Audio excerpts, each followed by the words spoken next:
savez, le triste sort des aborigènes. Et il est gênant cet homme. Des aborigènes australiens qui ont été relégués, détruits même, au cours de l'histoire. Et vous comprenez, là, il y a une comment dirais-je,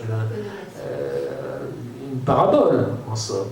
C'est-à-dire que ces arbres origènes vivent dans les arbres à une période où il y a de la pollution, où il y a une déforestation, et où il faut aller les arroser, bien entendu, pour qu'ils vivent. Les arroser, s'agissant des arbres origènes, ça veut dire les laisser vivre, bien entendu, les faire vivre, laisser-les vivre en quelque sorte.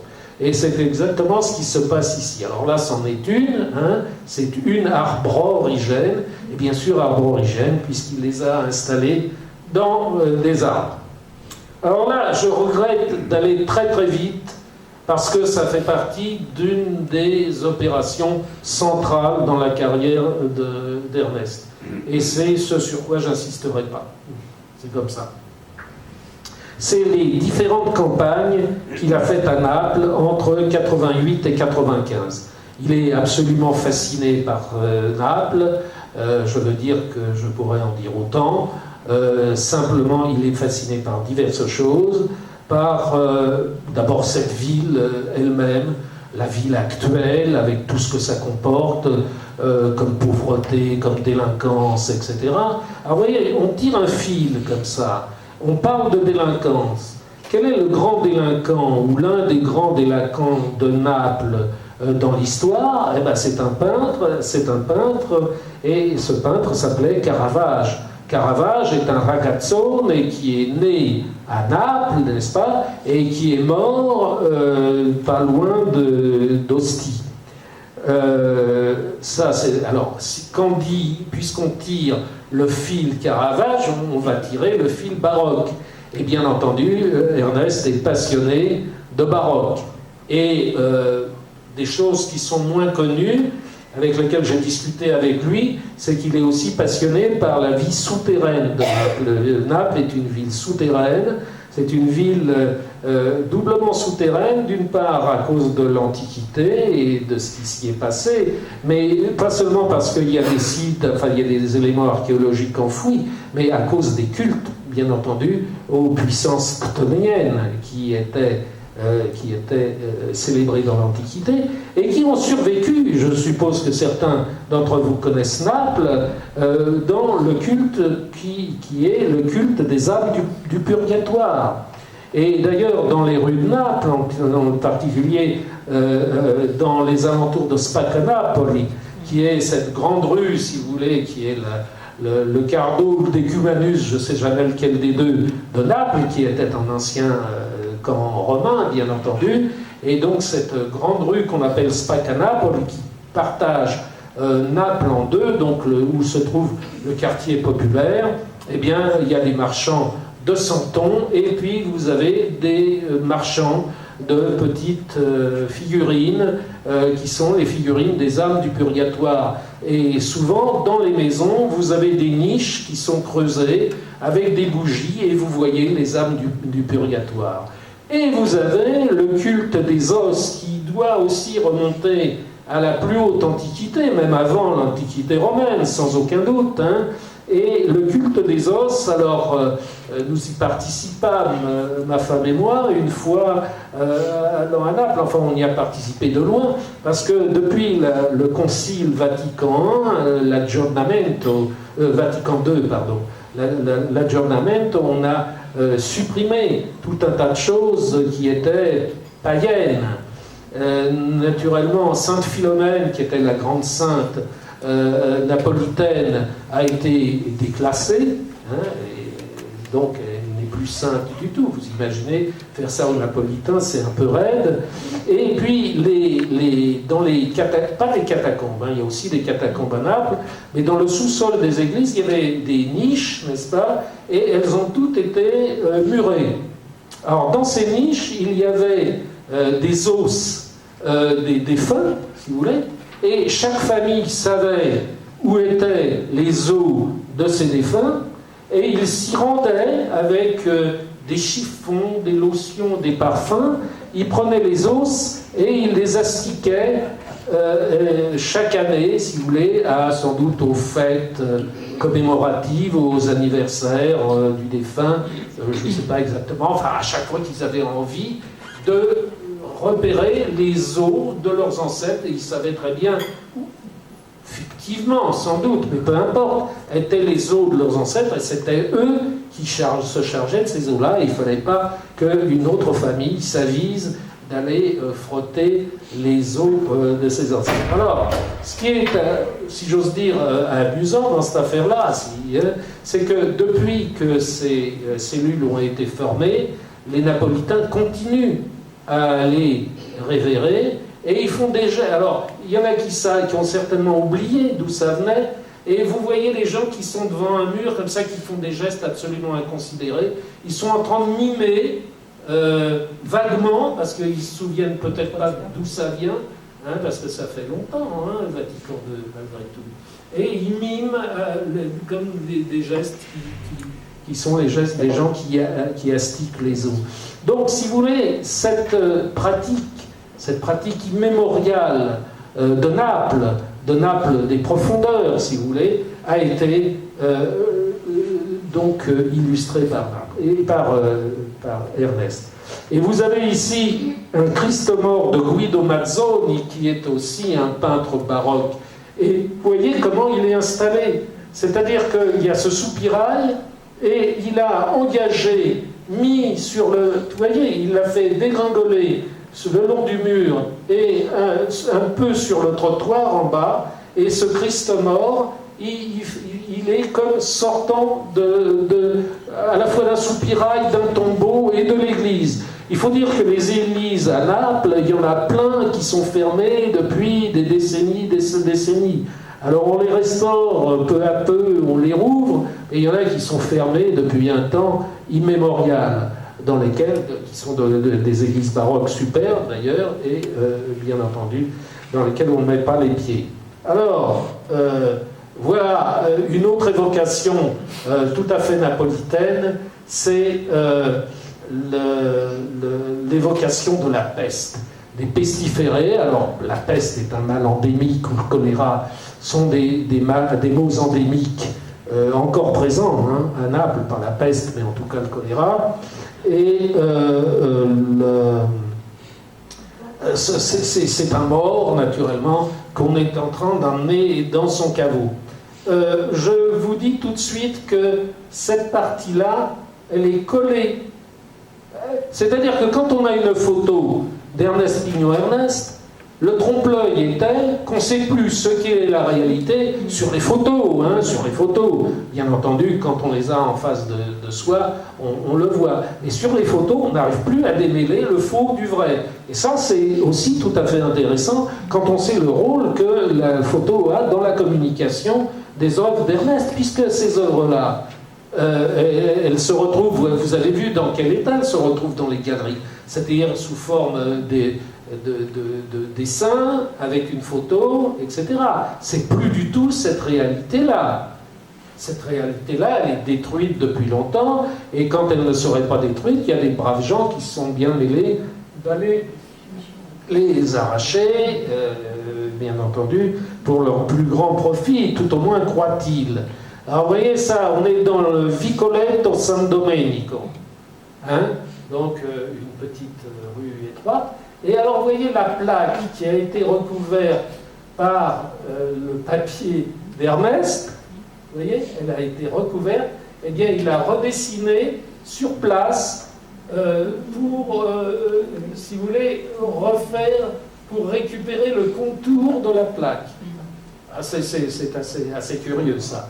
Et alors, naturellement, je comprends pourquoi il a mis ça, parce que là, il y a écrit, il est défendu, enfin, il est défendu de déposer les sacchetti, c'est-à-dire les sacs à ordures à cet endroit. Donc, vous voyez le jeu. Alors, là, vous voyez des braves dames dans Spaccanapoli qui vendent ceci, cela et encore autre chose. Des cigarettes comme Sophia Loren dans un film célèbre, et puis elles sont à côté de cette Vierge, de cette dormition de la Vierge, puisque comme vous le savez, la Vierge ne meurt pas, mais elle s'endort en quelque sorte pour l'éternité, bien entendu. Ça s'appelle la dormition de la Vierge, c'est une œuvre de Caravage. C'est une œuvre de Caravage que Ernest a copiée, bien entendu, parce que c'est un grand copiste de Caravage qui l'arrange éventuellement à sa manière, mais peu. C'est vraiment un dessinateur très habile et les dessins qu'il fait sont absolument magnifiques. En soi, si vous voulez, il n'y a pas que l'œuvre de l'artiste moderne, il y a vraiment le dessinateur, un des grands dessinateurs de ce temps. Alors, les dames qui sont à côté, bien entendu, elles connaissent absolument Ernest, elles s'en souviennent. Si vous voulez aller voir, si elles sont encore là de ce monde, parce que ça fait quand même quelque temps, elles pourraient vous parler du français qui vient coller, qui est très sympathique et tout et tout. Donc il a créé des liens avec ces braves gens, etc. Ce qui n'est pas pour nous étonner. Alors voilà encore une œuvre. Alors ça, c'est tout à fait intéressant. C'est un David du Caravage. Ce David qui, dans sa main, tient la tête de Goliath, et dans l'autre main, tient la tête, une autre tête. C'est un David à deux têtes. Mais cette tête-là, bien entendu, c'est la tête de Pasolini. Alors, je vous rappelle que Pasolini a été assassiné comme Caravage a été assassiné, et dans le même coin. Donc, vous voyez, ce tissage dont je vous parlais tout à l'heure, hein, Caravage, Pasolini, l'assassinat, Ostie, etc. Là, tout ça, c'est un endroit, et bien entendu, qui est réuni à Naples. Alors, ça, c'est une chose que peu de gens connaissent. C'est une photo d'Ernest Pignon-Ernest qui a été prise par moi, d'ailleurs, on remarquez l'excellence du cliché, à Prague, à Litoměřice, qui est un endroit qui est au nord de Prague, à côté de la ville de Terezín, et sur laquelle avait organisé un colloque sur le baroque aujourd'hui. Voilà, le baroque et le présent. Hein. Et Ernest avait été invité à faire une œuvre dans le cadre de cette exposition. Dans une des grandes églises de Litoměřice, une église baroque, une des nombreuses églises, là je pourrais vous en raconter pendant des heures, parce que comme dirait l'autre, j'y étais, comme disait Napoléon. Et voilà. Et voilà son installation dans l'église baroque de Litoměřice. Alors les églises avaient été bien entendu désaffectées. Le jour de l'exposition, il y avait l'évêque de Litoměřice, il y avait l'évêque de Prague, ou l'archevêque de Prague qui avait connu la période des laveurs de carreaux, hein, qui avait participé d'ailleurs, hein, il n'y a pas de saut métier. C'était en 92, n'est-ce pas? Et c'est une œuvre sur laquelle je pourrais vous parler des heures. Et c'est une œuvre, si vous voulez, qui est inspirée par la sculpture baroque, bien entendu, de Bernin, qui est la transverbération de Sainte Thérèse. Hein, c'est-à-dire l'extase, si vous voulez, de Sainte Thérèse. Il s'agit, bien entendu, de Sainte Thérèse d'Avila. Et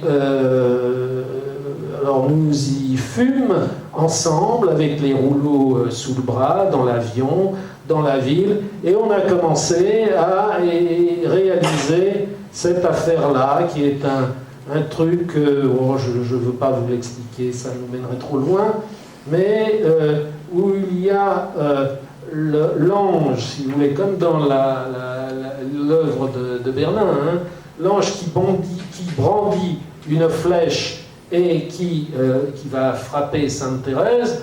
Bon, écoutez, documentez-vous, hein, sinon il faut que je fasse une séance là-dessus. Hein, je veux dire, ça vaut le coup. Hein, c'est compliqué, c'est tout à fait intéressant.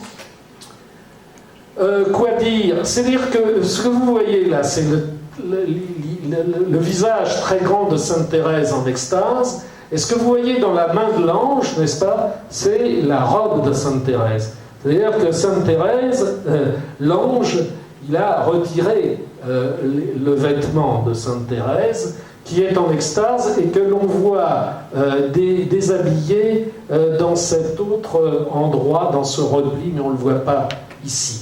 Je vais vous montrer quand même le dessin de Sainte Thérèse tel qu'il l'a représenté, dépouillé de son vêtement, n'est-ce pas, dans l'endroit, alors dans l'autre sens, peu importe, et voilà. Alors, j'en profite pour vous dire une chose, c'est que Ernest Pignon-Ernest travaille avec des modèles, il aime beaucoup. Simplement, le problème, c'est qu'il ne fait pas poser les modèles pour faire ses dessins. C'est-à-dire qu'il fait poser des modèles pour prendre des photographies, pour faire ses dessins. Donc, ces modèles, il les a fabriqués, hein, c'est un grand photographe. Enfin, je veux dire, un grand photographe. Photographe, quoi. Un excellent photographe, disons. Hein.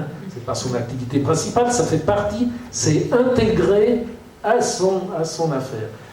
Si vous voulez, même le regard qu'il a sur la ville, c'est un œil photographique, en somme.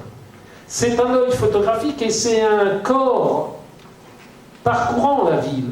Parce que quand il pose ces trucs, il parcourt toute la ville. Ce sont des trajets. D'ailleurs, ces œuvres s'appellent souvent des trajets. Vous voyez? C'est complexe, hein, ça a l'air de rien, ce petit bonhomme. Enfin, je parle d'Ernest.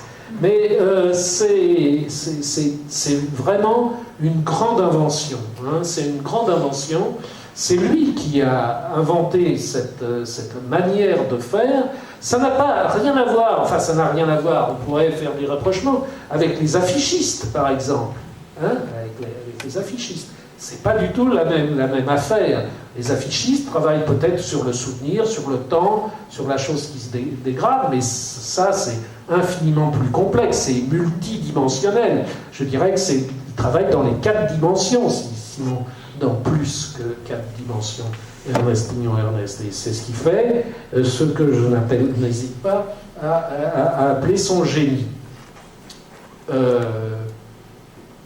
Une autre œuvre qui est tout à fait intéressante, c'est un parcours qui s'appelle Desnos Nerval. C'est-à-dire qu'il a voulu, en 2001, commémorer, si vous voulez, le suicide de Nerval, et il est allé faire un collage, vous voyez, ici, voilà, vous savez où nous sommes? Nous sommes dans la rue Adolphe Adam. La rue Adolphe Adam, c'est une rue où il n'y a rien, c'est l'arrière du théâtre de la ville. Vous pouvez aller vous y balader. Dans cette rue du théâtre de la ville, il y avait autrefois, perpendiculaire à la rue Adolphe Adam, c'est-à-dire parallèlement au quai, il y avait une rue qui s'appelait la rue de la Vieille Lanterne, nom prédestiné, si vous voulez. Et c'est dans cette rue de la Vieille Lanterne, qui était une espèce de machin que vous voyez ici, hein, assez fidèlement dessiné, avec un escalier qui tourne, là, qui monte, et puis des grilles, et c'est là que Nerval s'est pendu. Et ce qu'a fait Ernest Pignon-Ernest, c'est à partir de cette œuvre, tout au moins c'est comme ça que je le reconstitue, à vrai dire, je suis à peu près sûr de moi, je ne lui ai même pas demandé, je n'y ai pas pensé, et je lui demanderai, mais ça paraît tellement évident. C'est à partir de cette estampe de Gustave Doré, qui représente donc le suicide de Nerval, c'est à partir de ça qu'il a fait cette composition qui est allé poser très très haut, si vous voulez, collé très très haut, sur le mur arrière du théâtre de la ville. À je ne sais pas combien, 6 mètres de haut, enfin, c'était, je ne peux pas le savoir, il n'y est plus. Parce que, on en a parlé, je crois, dans l'IB de cette installation d'Ernest Pignon-Ernest. Le lendemain ou le surlendemain, il y a des braves gens qui sont arrivés avec tout le matériel nécessaire, et ils ont décollé sans déchirer, et ils se l'ont accaparé. À la limite, Ernest n'est pas contre ça. Je veux dire, ces œuvres sont des œuvres provisoires. Il sait qu'elles vont être détruites, qu'elles vont disparaître, qu'elles vont être déchirées, etc., etc. Là où il râle, et on peut râler avec lui, c'est que des gens les récupèrent dans des buts sans doute commerciaux. Hein. Et les gens étaient drôlement outillés parce qu'ils ont enlevé non seulement cette grande installation, mais toutes les petites. Vous voyez, il y avait ici tout un tas d'autres avec, vous voyez, une main qui pend. Il y avait tout un ensemble de sérigraphies qui étaient collées. Il y en a plus, il y en a beaucoup, et tout a été décollé, mais d'un seul coup, quoi, d'un seul tenant, si j'ose dire. Alors, pourquoi est-ce qu'il a mis Desnos?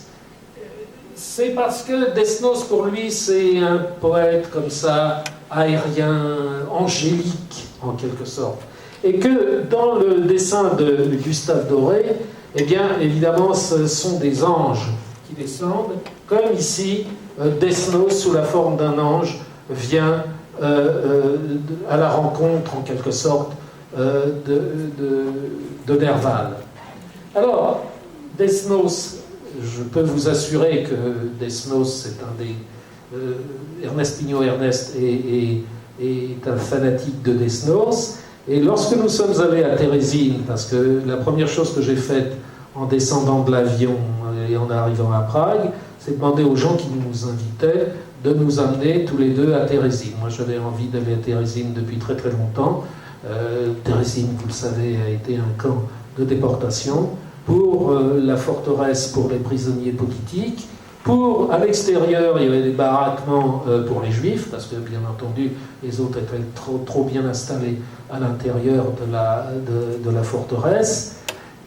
Et c'est là qu'est mort Desnos. Et donc, nous sommes allés rendre un hommage à la plaque commémorative qui est dans la forteresse de Térésine, et où Desnos est mort du typhus un mois après la libération du camp, du camp de Theresienstadt par les Américains. Je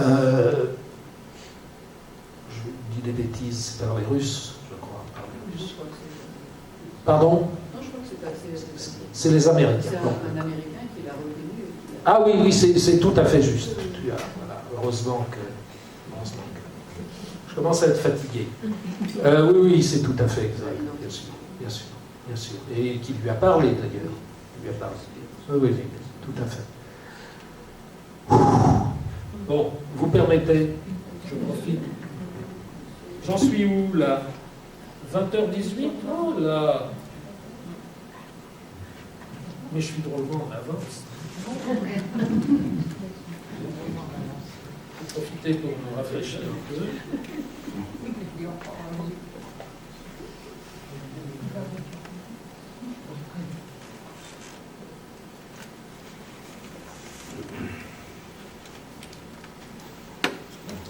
Alors, nous nous rapprochons des temps présents.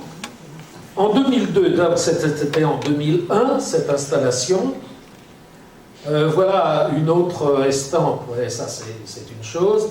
Et voilà une vue d'époque de la rue elle-même, vous voyez. Et vous reconnaissez tous les éléments. Voilà. Donc cette rue a disparu au moment des rénovations haussmanniennes. Nous voici de retour, enfin on n'y était jamais allé, hein, lui non plus. Nous voilà de retour en Afrique du Sud, c'est-à-dire que Et là, vous allez voir aussi, c'est assez extraordinaire. Parce que lorsque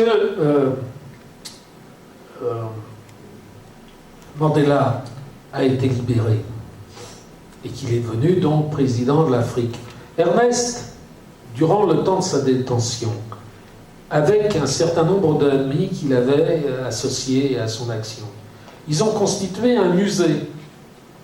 C'est-à-dire que chacun a donné des œuvres pour l'Afrique du Sud. Vous voyez ? Et lorsque ils se sont mis d'accord sur le temps, Ernest s'est embarqué avec toutes ses œuvres et ils ont fait un musée à Johannesburg. Donc, il est allé à Soweto, avant d'ailleurs, je crois, l'affaire du musée, le musée c'est un petit peu plus tard, mais en 2002, il est allé à Soweto, à Warwick et à Durban, et il a collé ces images que vous voyez ici.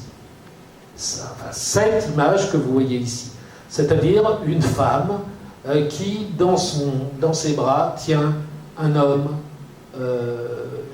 qui est visiblement épuisé et sans doute en train de mourir, agonisant.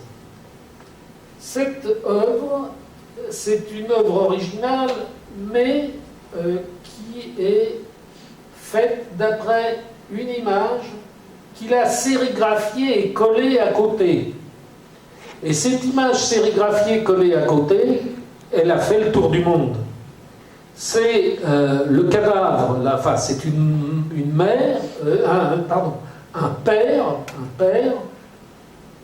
je regrette de ne pas l'avoir en plus gros, mais c'est une photo très célèbre qui est apparue partout dans la presse. C'est un père qui porte dans ses bras le corps d'un de ses enfants qui a été donc abattu par la police durant une manifestation. Cet enfant s'appelait Hector Peterson, il avait 12 ans, et voilà. Et à partir de cet événement et de cette forme qu'il avait frappé, eh bien, Ernest a transféré dans une autre version. C'est-à-dire qu'en 2002, le problème n'était plus les affrontements avec la police, enfin, pas avec, en tout cas, la même intensité. Puis le pouvoir avait changé, bien entendu, de côté. Mais le problème catastrophique pour l'Afrique du Sud et pour toute l'Afrique, c'était le sida. Donc ce qu'il a fait, c'est relier cette espèce d'abomination de l'apartheid et des morts avec les morts du nouveau désastre de l'Afrique du Sud en particulier, mais de toute l'Afrique qui était le sida. Et ce que vous voyez, c'est bien entendu l'image qu'il a fabriquée. Et vous voyez que cette image a été intégrée, en quelque sorte, elle s'intègre dans la ville, là elle est dans un marché, c'est comme une espèce d'avertissement, hein, comme on dit « sortez couverts », c'est quelque chose de ce genre, hein, c'est une espèce de propagande prophylactique en même temps que c'est une œuvre d'art et que, bien entendu, ça vient jalonner les rues. Et vous voyez, je vous montre ici les esquisses, les études, pour vous montrer la manière dont Ernest pratique le dessin. Autre œuvre, et celle-ci, elle est, si j'ose dire, une œuvre d'actualité. C'est-à-dire que elle date de 2003, et cette œuvre, elle jalonne un parcours que Ernest a intitulé le parcours Maurice Audin. Donc, il a élaboré ça, bon, 1962-2002, c'était le 40e anniversaire de la guerre d'Algérie. Il est installé, donc il est allé de la fin de la guerre d'Algérie. Je vais mieux vous dire, j'en sais quelque chose. Ce parcours Maurice Audin, c'est des images de Maurice Audin. Alors je vous lis simplement, hein. Ah non, c'est pas d'Ernest, c'est un bout de texte que j'ai écrit. Voilà, vous y avez droit. Ah, j'ai écrit ceci. De l'arrestation à son domicile, au quartier des Facultés, à l'actuelle place Maurice-Audin, à la rue du 19 mai 1956, pour s'achever à El Biar, où il fut torturé et exécuté. Ça, c'est le trajet Maurice-Audin.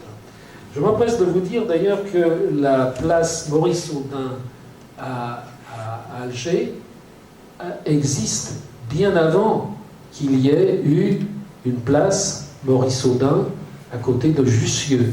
Et cette place, elle existe, elle a été inaugurée par l'actuel maire de Paris. Je suppose que vous savez tout ce qui c'est. Alors je continue. Tout au long du parcours, une manière de calvaire ponctuée de stations imagées, l'affichage démultipliait autant d'avis de recherche pour un corps jamais retrouvé. Ainsi, l'installation graphique conçue par Ernest Pignot-Ernest prenait non seulement la valeur de mémorial, mais aussi celle de cénotaphe. Vous savez qu'un cénotaphe, c'est un tombeau dans lequel, qui est vide, c'est un tombeau sans le corps, puisque le corps, on ne l'a pas, ou il est autre part, ou on ne l'a jamais retrouvé. Or, le corps de Maurice Audin, comme vous savez, n'a jamais été retrouvé. Et donc, j'insiste sur cette œuvre-ci, puisque nous sommes dans des temps anniversaires de la fin de la guerre d'Algérie, et vous avez, bien entendu, l'exposition à côté. Vous voyez comment le hasard fait quelquefois les choses. Bon. Alors, oui, ce que je voulais vous montrer, c'est ça, c'est que les enfants, je tiens à vous montrer les enfants, comme je voulais vous les montrer d'ailleurs à Durban, l'affiche, la fameuse affiche sur le sida. J'ai une autre photo où on voit cette dame au milieu de gosses, comme Maurice Audin est au milieu des gosses algériens. Vous savez que je me souviens que quelques années après mon retour d'Algérie, j'ai pris conscience que la population algérienne était constituée de 50% de personnes de moins de 15 ans. Donc ils sont jeunes en Algérie. Et il y en a qui le sont moins, mais il y en a d'autres qui sont venus Et ces jeunes, et même ceux qui sont un petit peu moins jeunes, ça c'est la sortie du tunnel des facultés. Ça doit vous dire quelque chose, ceux qui ils se rappellent des manifestations de 1958 pour l'Algérie française, quand De Gaulle a fait son fameux voyage à Alger. Alors, les jeunes gens, mais pas les enfants, mais même les jeunes gens, on leur parle de Maurice Audin et ils ne savent pas qui c'est. Ça s'est effacé des mémoires algériennes. Il est allé, lui, pour montrer qu'il y avait des Français, quand même, qui s'étaient engagés du côté du combat algérien pour la liberté. Audin était communiste. Hein. C'est pour ça qu'il a été arrêté, c'est pour ça qu'il a été tabassé à mort. Et voilà. Alors, il y a des images comme celle-ci, vous voyez, qui ont été lacérées. Pourquoi? Parce qu'il y a un bruit qui a couru. Il y a toujours des esprits mal intentionnés, est un mot faible. Ils ont fait courir le bruit qu'Audin était juif. Qu'il l'ait été ou pas n'est pas la question, il ne l'était pas d'ailleurs. Mais peu importe. Donc, au nom de cela, il y a les images d'Ernest Pignot-Ernest ont été lacérées. Pas toutes, mais beaucoup. Or, si je vous ai montré cette image, c'est qu'elle a été collée sur un fond où il y avait un tag rouge, et le hasard a voulu qu'en déchirant cette affiche, on a découvert une trace de rouge précisément à l'endroit de la gorge de Maurice Audin. Or, d'après ce qu'on sait, Maurice Audin a été étranglé. Bon, il ne faut pas trop en faire là-dessus, mais je pense que c'est quand même ce qu'on appelle le hasard objectif. Voilà, je vous ai amené le cahier numéro 1 de la revue que j'ai fondée qui s'appelle 20-21e siècle et qui justement portait sur les images politiques et dans lequel j'ai fait cet article dont je vous ai lu un petit morceau. Voilà. Donc si vous avez envie d'acheter 20-21e siècle, eh bien je ne sais pas où vous le trouverez. Alors, en 2007, peut-être sur Internet, allez savoir.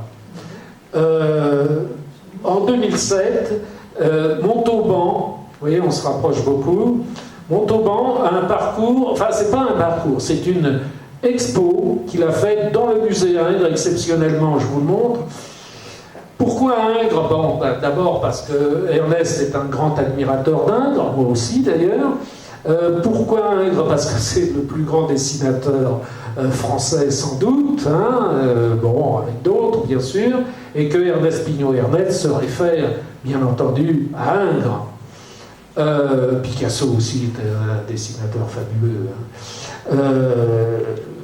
Bon, alors, là, si vous voulez, c'est Jésus au milieu des docteurs, et à côté, Ernest a affiché, c'était une espèce de dialogue entre Ingres et Pignon. Il y en avait beaucoup hein, d'œuvres. Là, je vous montre une vue. Je ne peux pas vous montrer toute l'expo, d'autant plus que ce n'est pas mon objet, puisque je vous ai dit que je ne montrerai pas des choses dans les musées.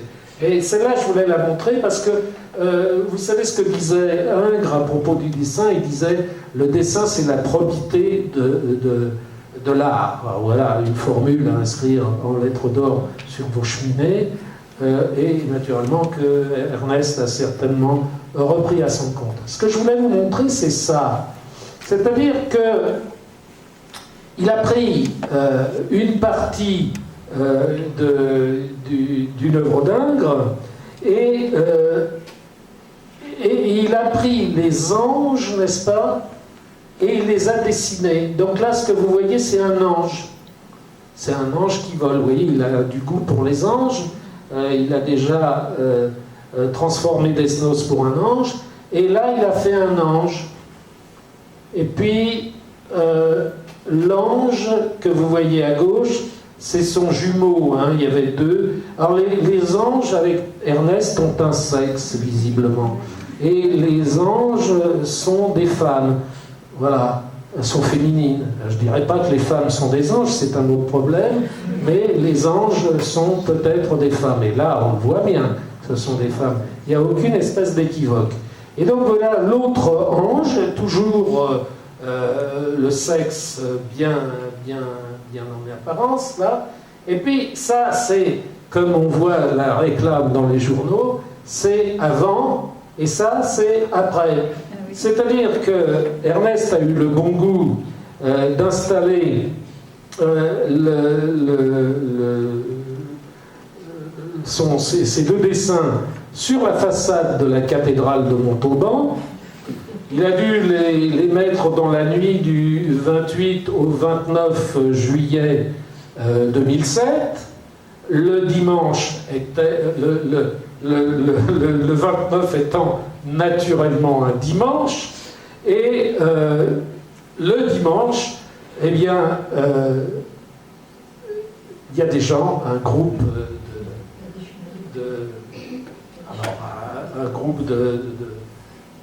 je sais pas, des gens qui n'appréciaient pas. Je ne veux pas dire que forcément il y a des gens qui peuvent se choquer de ça, hein, ça veut dire. Mais ça, c'était un groupe de gens un peu ultra, qui a été d'ailleurs arrêté par la police, voilà, et qui disait qu'il était honteux d'exposer ça sur la façade d'une église, d'autant plus que, bien entendu, les anges n'ont pas de sexe. Et on discute là-dessus depuis Byzance pour savoir de quel sexe sont les anges. Eh bien, Ernest leur en a donné un, et il y a des jeunes gens bien intentionnés qui le leur ont enlevé. Lorsque je vous ai dit qu'on était allé à Lito Mergisse pour l'extase de Sainte Thérèse, Ernest avait gardé en travers, parce que cette œuvre-là, personne ne la connaît pour la bonne raison que sauf les photos, il n'en existe aucun témoignage. J'en ai fait quelques-unes, lui en a fait d'autres, mais il n'en existe pas. C'est une œuvre qui n'est pas montrée. Si vous voulez la voir, il faut aller dans la petite ville de Liturmergice, qui est un peu au nord du camp, de la ville de Theresienstadt. Hein. Il n'y a pas que le camp, que la forteresse de Térésine, là-bas. Tiens, pendant que je suis à Térésine, une petite anecdote, si j'ose dire piquante, c'est que à l'heure actuelle, le site a gardé un certain nombre de cellules, hein, de prisonniers, puisque c'était une forteresse. Mais la forteresse a été transformée en prison au cours des âges, après Marie-Thérèse. Marie-Thérèse, c'est elle la fondatrice de la ville, l'impératrice Marie-Thérèse, qui a fondé la ville de Theresienstadt, évidemment, et il y avait une forteresse à cet endroit. La forteresse a été désaffectée, elle a été transformée en prison, et quand les nazis sont arrivés, eh bien, tout naturellement, les choses étaient déjà préparées, il n'y avait plus qu'à écrire, ça y est toujours d'ailleurs, Arbeit macht frei, hein, et il y avait un endroit qui était le mess des officiers SS. Donc on a enlevé tout ça, on a gardé dans l'état un certain nombre de cellules. J'ai des amis tchèques sur lesquels j'ai écrit des choses justement sur ces installations qui sont allés installer, ça n'a pas, enfin ça a à voir avec Pignon, ce sont des corps morcelés, torturés, etc., qui sont allés installer in situ dans ces cellules-là, sur les grabats, sur les chaillis, etc., etc. Et donc, cette partie a été conservée un peu comme musée. On y a mis aussi, il y a une exposition photo que j'ai inaugurée sur la guerre, les guerres et les meurtres dans l'ex-Yougoslavie. La guerre n'était même pas finie à cette époque-là, lorsque les photographes sont venus là. Et dans la cantine des SS, eh ben, on a tout bonnement mis, devinez quoi? Le recyclage, ça existe, hein. On a mis la